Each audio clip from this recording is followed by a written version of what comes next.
Hello and welcome friends to our channel. नमस्कार दोस्तों, स्वागत है आपका हमारे चैनल फूडी बाबा पे। आज हम आपके लिए लाए हैं ऐसी रेसिपी जिसका नाम तो आपने सुना होगा पर इसे बनाने की विधि आपको नहीं पता होगी। यह रेसिपी जानने और सीखने के लिए इस वीडियो को अंत तक ज़रूर देखें और रेसिपी पसंद आए तो हमारे चैनल को सब्सक्राइब करना ना भूलें। आइए शुरू करते हैं।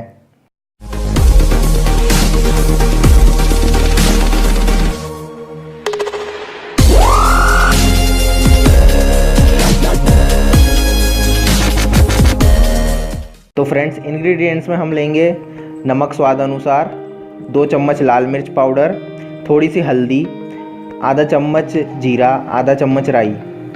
इसके बाद हम लेंगे 1 टमाटर कटा हुआ, थोड़ी सी धनिया, 4-5 कली लहसुन, थोड़ा सा अदरक लहसुन धनिए का पेस्ट और 3 तेजपान।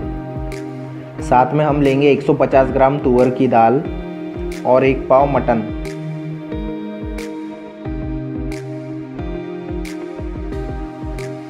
तो फ्रेंड्स, मटन दाल हम बनाने वाले कुकर में, और कुकर में हम सबसे पहले डालेंगे तेल।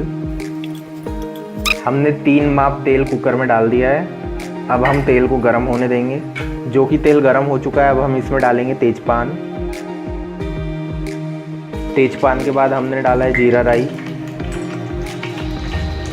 जीरा राई के बाद लहसुन। अब हम इसमें डालेंगे अदरक लहसुन धनिए का पेस्ट।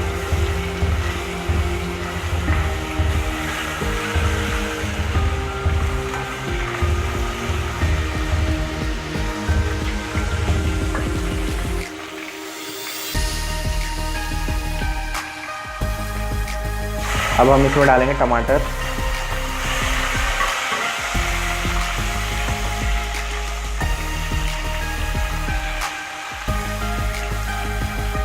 टमाटर डालने के बाद हम डालेंगे लाल मिर्च पाउडर।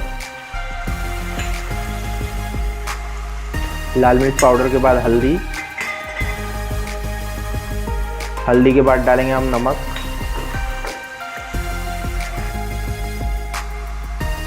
और थोड़ा सा पानी, ताकि हमारे मसाले चिपके ना।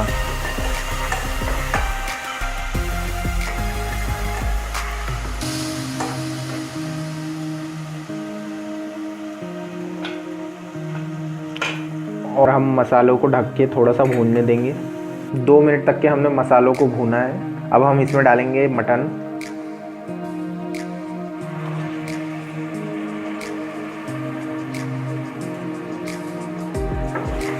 मटन डालने के बाद आप अच्छे से मसालों मिक्स कर लीजिए मटन को।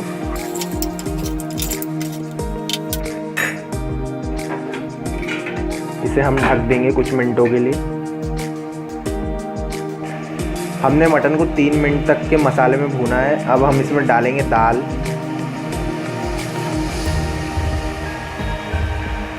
आप देख सकते हैं मटन का कलर काफ़ी प्यारा दिख रहा है।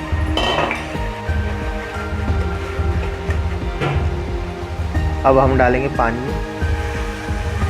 पानी आप अपने मटन की मात्रा के अनुसार डालिए, ताकि जिसमें दाल भी पक जाए और मटन भी।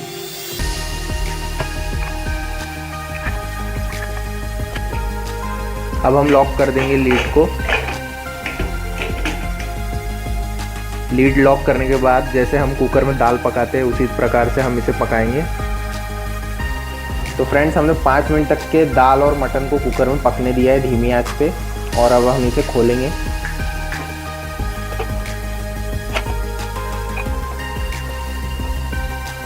आप मटन को दबा के चेक कर सकते हैं कि आपका मटन पका है कि नहीं। अब हम इसमें डालेंगे धनिया।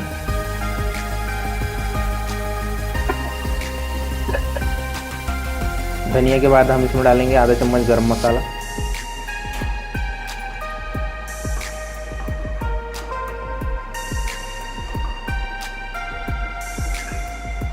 तो दोस्तों, रेडी है गोश्त दाल। और अगर यह रेसिपी आपको पसंद आई हो तो हमारे वीडियो को शेयर कीजिए, लाइक कीजिए, नीचे कमेंट बॉक्स में कमेंट ज़रूर कीजिए। वीडियो देखने के लिए बहुत बहुत धन्यवाद।